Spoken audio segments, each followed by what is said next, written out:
All right, guys, welcome back to today's podcast. Today we just have Arrow and I. Go ahead and display yourself to the world, Arrow. Hello. All right, come back to me. All right, thank you. Today we are going to be watching Alex O'Connor ask Richard Dawkins a very profound question pertaining to the atheistic worldview. I feel like every question is profound towards the atheistic worldview. But for this specified question, Arrow and I have been thinking about what worldview actually has a coherent account for morality. Let's go ahead and jump into This it. is something that you talk about in the book. You talk about the origins of morality. There's a chapter in Outgrowing God called "How Do We Decide What Is Good?" Essentially, I suppose, a response to the claim that you need religion to be good, and you're saying no, we don't. Here's a way to do it. And in the chapter, you offer a compelling history of moral progress. But what, in a nutshell, is your answer to the question of how we define what's good? Not about like how we have changed, but what is the justification for the changes that we've made? I think that's actually a genuinely difficult question. Which is, but It's Sam Harris goes rather far in his book. I think it's called The Moral Landscape, where he Yes. says, "No, we actually can define what's right and wrong, what's good and bad, that's what's in question. and suffering is bad." All right, that's the kicker. Okay, so let's just go ahead and give a debrief on this. So, Alex, of course, as you guys know, just asked them, from an atheist perspective, how do you give a coherent justification for morality? And then not Sam Harris, Richard Dawkins, His cousin. his goofyism friend, says, Sam Harris, he actually goes very deep and complex within this, and we just come back to the foundation of suffering is bad. Wait, Richard. That's what's in question. That value judgment is what's in question. How do you ground your morality? Suffering is bad. It just seems like you're in a circular appeal. What is suffering? First of all, that's going to be my question I'm going to pose to you. And why is suffering bad? We don't even really have to get to the why suffering is bad because you're not going to give me a coherent account for that word suffering in the first place. But those are two questions that you have posed. I mean, this question right here is already a defeater for his worldview right here. Right.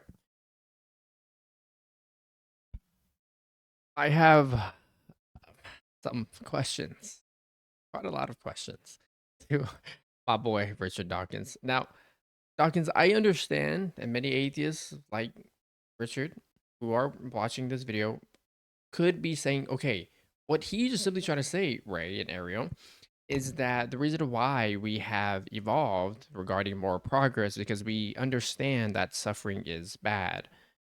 Okay, but then again, though, back to this guy's points here See you again. is that that's the word in question, suffering. According to who and according to what standard? Society, you have to answer that question. According to who and according to what standard do you mean by suffering? Society. So we are going to go to ground our morality off of consensus, off of collective experience. The moment we tend to do that, there's going to be disastrous problems that we will see and we are seeing now. We are debating about if whether or not children should be able to transition into the opposite gender. We are debating about so many other things that kind of seem like a straightforward answer, but due to our lack of God in society, we have these stupid debates on whether or not if a man is in fact a woman and is it harmful against their well-being if we call them otherwise. How ridiculous is that? Yeah. Yeah. And two, this is also debated. Is it wrong to actually kill an 8-month-old innocent human being inside their very own mother's womb? Oh wait, you're foreshadowing. Oh, yeah. Foreshadowing too much. Yeah. So it seems as though, if we're being charitable, Ray, I almost forgot his name, Dawkins. He just simply saying, well, we've evolved as a society. This is the reason why we made more progress is because suffering is bad. But that's all in question, as we've been trying to say. Okay, let's go ahead and continue, guys. It's terrible. Sorry for that Absolutely terrible. ramble. Yes. For him. And I think it's certainly at a common sense level, I would like to No, go it isn't. along with that. I mean, it's possible for some philosopher to come along and say, "Oh no, I think suffering is good." I mean, and you can't totally argue against that. Yeah, of course No, you you can. can't. Yeah. I just think it's a horrible thing to say, and Oh, what? I think most It's people would agree that unquestionable. it's a horrible thing to say. But then that I must say that slightly rings of when people say like, yes, you could come along and say there's no God, but I think that's a fairly horrible thing to say. Yes. Well, I suppose it's an aesthetic thing. I don't think it's a horrible thing to say. Okay. So You literally both So, made the same Alex. noise. So Alex, Richard is consistent here. He says that if someone were to come up to me and have an opposed answer and say that suffering is good, then I don't have a rebuttal for that. Yes, you're being logically consistent. You don't actually have a grounding for your position that you're proclaiming to hold anyway. So thank you for being consistent on that front. And then he just comes back to suffering is bad again. Like, Rich, that's what's in question. I'm gonna pull out the whiteboard in a second. But Ariel, would you Yes. like to? I ahead have and add on to one this? caveat, or essentially, Richard was trying to answer Alex's question by saying we as a society have a reason for more progress because we are understanding that suffering is bad. But then Connor says, okay, but what if someone just says, hey, I don't think that this particular action is wrong? Then Dawkins says, okay, well, I really don't have anything to say to you except for my own opinion. So therefore, your whole answer is invalid. It's is at a stalemate. There's really no meaning to it then. If someone can just easily come along, knock that over and say, nope, I don't think so. Okay, well, I mean, so be it. I really don't have an answer to that. It's invalid. It's done. It's over with. Orthodox Christianity. But no, I mean, I don't actually have a comeback to some sadist who comes you along don't. and says, "I think suffering is wonderful." I see.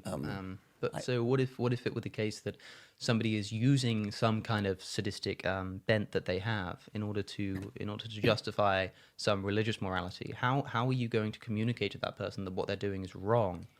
I think that such a person would be quite rare. I'm not sure. I think I'd rather herring. devote my attention to I see. decent people. Because Right, just go ahead and glance over that question. Yeah, Go ahead and go ahead. glance over that question. Move along, Alex, please. Please go ahead and move along.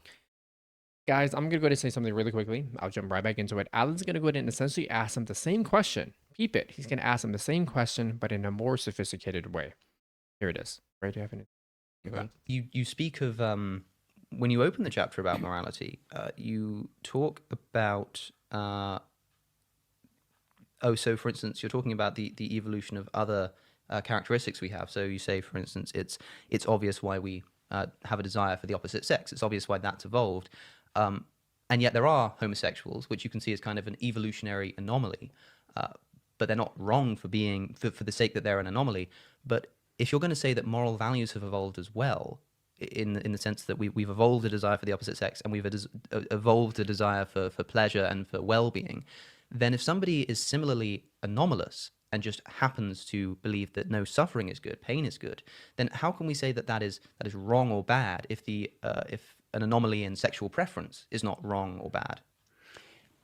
I think you can't actually say it's wrong. I think you just have to say, I don't want. I want to live in a society where that sort of person doesn't have influence. And that's just, and the reason that you want that is because of your evolutionary heritage. Well, I'm not sure about that. If we come back to suffering again, homosexual behavior doesn't do any harm. It doesn't hurt anybody. It doesn't cause any suffering. Whereas if somebody has a philosophical belief that inflicting pain is good, then I come back to my sort of rather fundamentals, Sam Harris type axiom almost that suffering is bad. Is Okay, bad. yeah. But the So we reason that just suffering is made bad, a huge what it is. circle. So, of course, as we suspected, I mean, this is just predictable. Richard, this is pathetic. So he asks you this question, and again, it comes back to what's in question. So you just came back to your foundation of saying that suffering is bad. Okay, he's been asking for 3 minutes and 43 seconds. How do you ground these value judgments? How do you ground these morals? Right. And you haven't given a coherent answer. One of the answers he tried to get is, oh, well, I don't want a society in that perspective. I think it was pertaining to the homosexuality question. Right. I just don't want a person. Who cares what you want, Richard? Who cares? That's your preference. No argument again. So where do we get? I'm not gonna pull out the whiteboard yet. Just go ahead. Go ahead. Yes. So it's very, very interesting that Alex Dawkins' tomato can't necessarily seem to justify why certain sufferings, why certain actions are wrong. It just really boils down to themselves and what, as a society, agrees to, and we somehow call that progress. Guys, regardless if we call it progress or not progress, someone can easily go in and say, nope, I don't want to. What qualms do you have with that person besides you not, as Dawkins says, I would rather prefer it for it not to be that way. Yeah.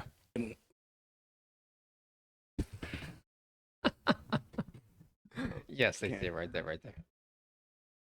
Okay. All right. So, for any of you apologists or any of you Christians out there, when you are talking to atheists regarding morality, you need to really weigh in on these value judgments. I feel like I'm teaching a class right now. I feel like a professor. No, go ahead. I'm nowhere near a professor. Anyway, so we have suffering, bad, value, good. Value judgment is essentially a statement that expresses something that is good or bad. In the atheistic, naturalistic, materialistic, Darwinistic, and I know not all atheists subscribe to all of these. How do you account for these? How do you account for the abstract category of ethics? How? You're not able to. Right. So this is something that you should most certainly weigh in on, as you know, Alex was weighing in on against Richard, and as you can see, for this 3 minutes and 43 seconds, he is struggling significantly hard.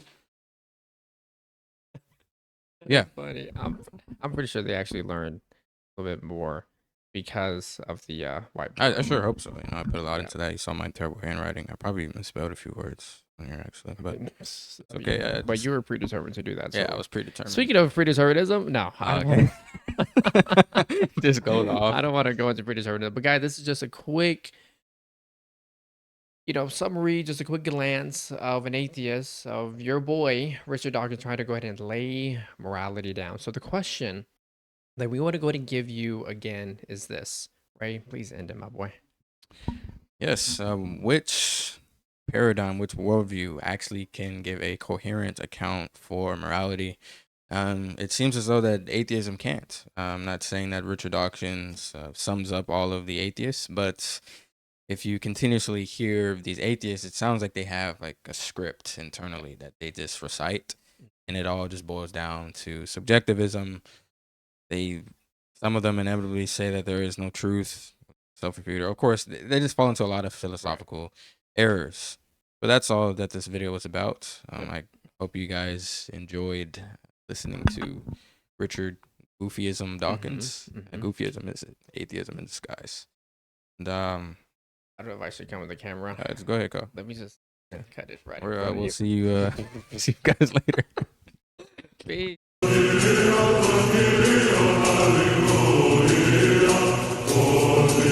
Hallelujah,